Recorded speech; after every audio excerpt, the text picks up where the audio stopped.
Dear students, मैं Hemlata ma'am आज आप लोगों को कमलेश्वर जी की रचना जॉर्ज पंचम की नाक पाठ का सारांश बताऊंगी।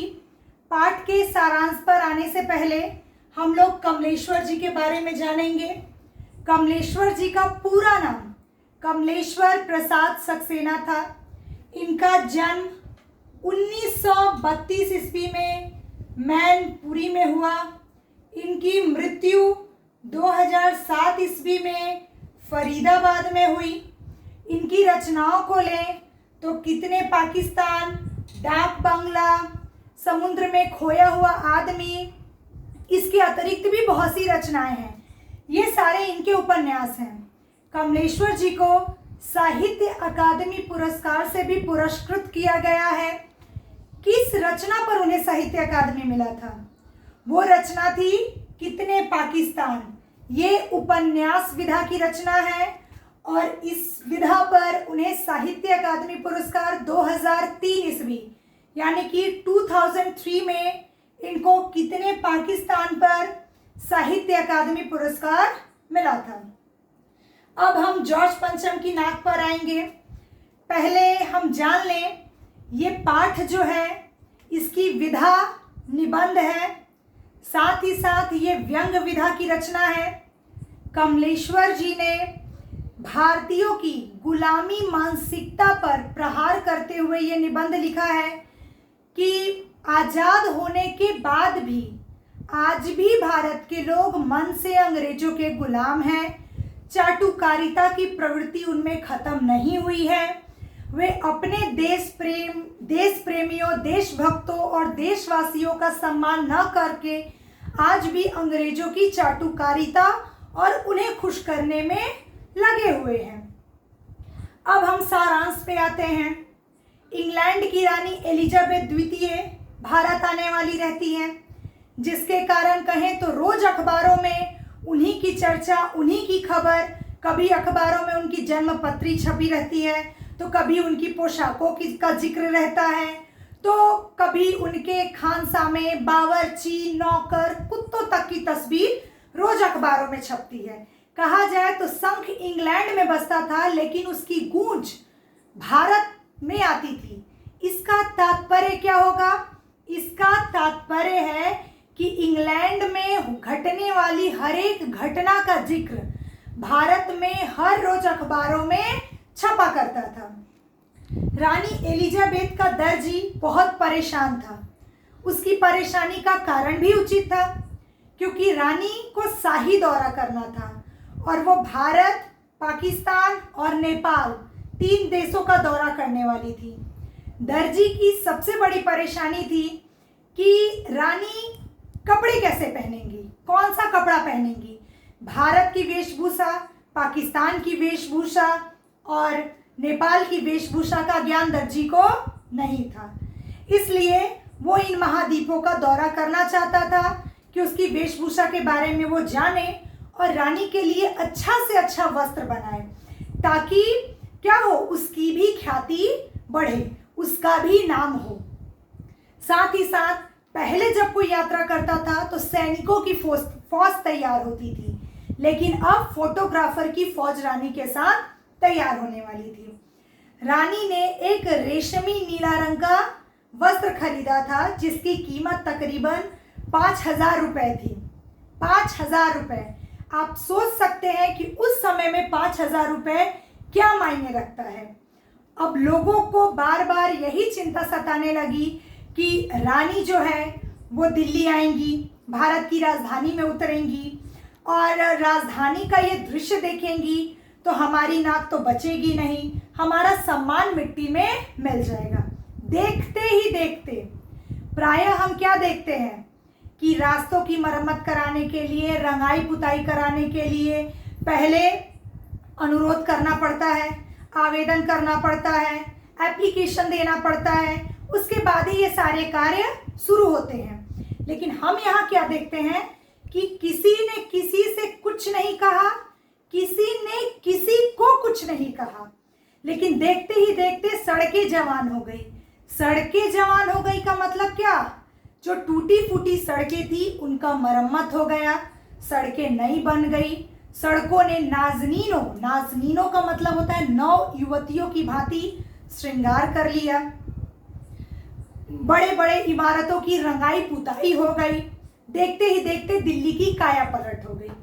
अब सबसे बड़ी समस्या उन लोगों के समक्ष एक थी, वो समस्या थी हमारी जॉर्ज पंचम के नाक की, कि दिल्ली में इंडिया गेट के सामने जॉर्ज पंचम की एक प्रतिमा थी, वहां पर हथियारबंद सैनिक भी तैनात किए गए थे, लेकिन देखते ही देखते उनकी नाक उड़ जाती है, नाक रहती ही नहीं है।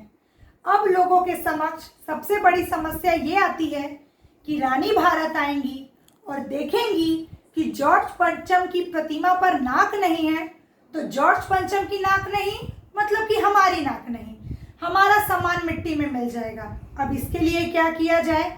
कमेटी बिठाई गई और एक मूर्तिकार को दिल्ली बुलाया गया। मूर्तिकार था तो कलाकार, लेकिन उसकी आर्थिक स्थिति बहुत खराब थी। कमेटी के सभी लोग उदास थे। मूर्तिकार उनके चेहरे पर उम्मीद की एक नई किरण लाता है। वो कहता है कि ठीक है, मैं नाक लगाऊंगा, लेकिन सबसे पहले मुझे बताइए कि ये मूर्ति कब बनी थी और किस पत्थर से बनी थी।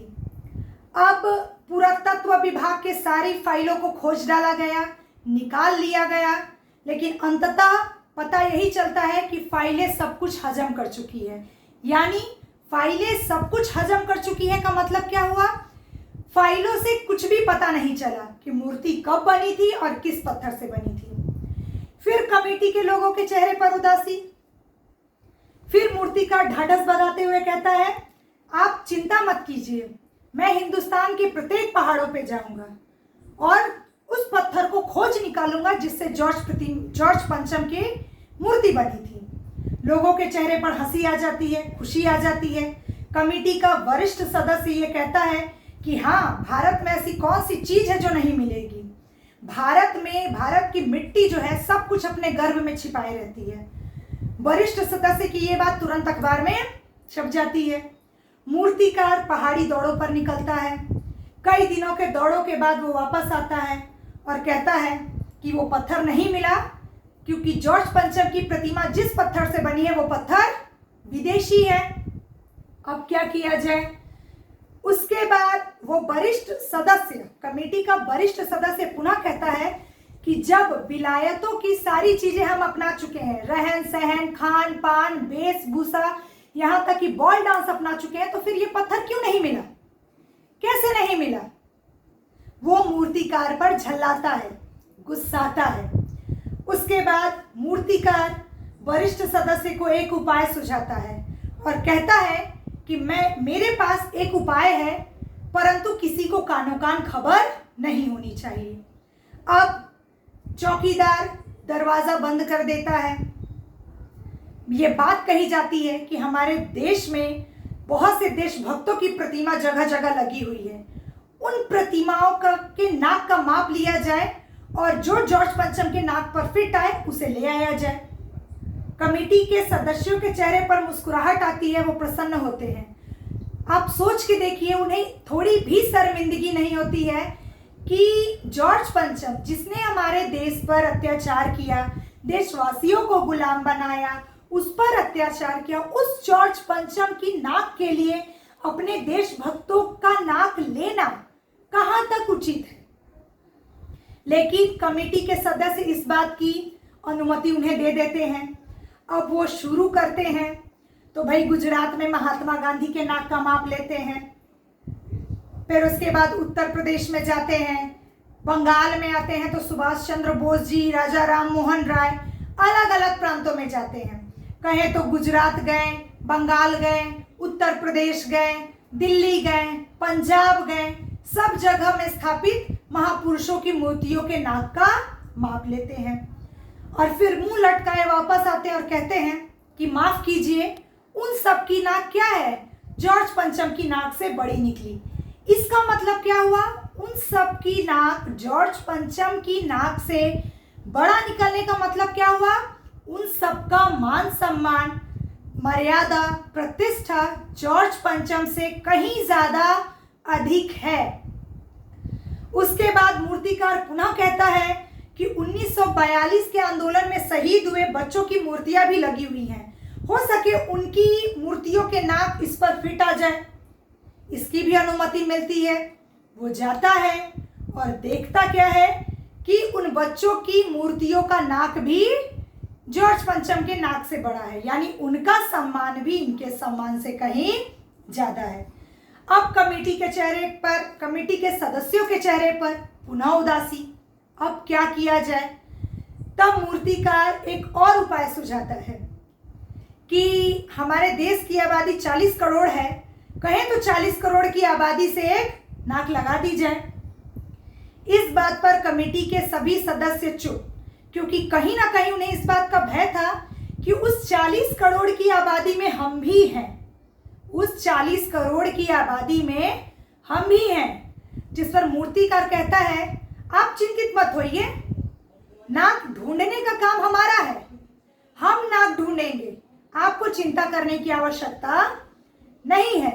जब ये बात वो कहता है, उसके बाद अंततः जॉर्ज पंचम की प्रतिमा जहां लगाई रहती है, वहां के तालाबों को पहले साफ किया जाता है, वहां पानी भरा जाता है ताकि जिंदा नाक सूखे नहीं। उसके बाद एक जीवित व्यक्ति की नाक काट करके लगा दी जाती है और अखबारों में बस इतना ही छपता है कि जॉर्ज पंचम को जिंदा नाक मिल गई, जो कतई पत्थर की नहीं हो सकती। उसके अतिरिक्त अखबारों में कुछ भी नहीं छपता, ना ही कोई सभा, ना ही कोई समारोह, ना ही किसी चीज का उद्घाटन, ना ही किसी का स्वागत। तात्पर्य क्या हुआ? रानी आई नहीं, रानी आती तभी तो उनका स्वागत होता, तभी तो समारोह होता, तभी तो उद्घाटन होता, तभी तो फीता कटता। रानी आई नहीं, लेकिन जॉर्ज पंचम को जिंदा नाक मिल गई जो कतई पत्थर की नहीं हो सकती। अर्थात अखबार वालों ने ये बात जनता तक पहुंचा दी कि जॉर्ज पंचम को जिंदा नाक मिल गई जो कभी पत्थर की नहीं हो सकती। वास्तविकता बताते हुए भी उन्होंने वास्तविकता नहीं बताई, क्योंकि अखबारों को भी इस बात का भय था कि अगर जनता वास्तविकता को जानेगी कि जॉर्ज पंचम की नाक कैसे लगी है, तो वो भी शर्म से गर्त में डूब जाएगी। अर्थात हम क्या देखते हैं कि पूरी की पूरी निबंध में, पूरा का पूरा निबंध रचना, पूरी की पूरी निबंध रचना, पूरे व्यंग विधा में भारतीयों की गुलामी मानसिकता को दर्शाया गया है, जो अपने देशभक्तों के सम्मान को मिट्टी में मिला करके जॉर्ज पंचम के मान सम्मान की चिंता करते हैं, फिक्र करते हैं। चाटुकारिता प्रवृत्ति को उजागर किया गया है, जबकि ऐसा नहीं होना चाहिए। यहाँ पर हमारा जॉर्ज पंचम की नाक पाठ का सारांश समाप्त होता है। धन्यवाद।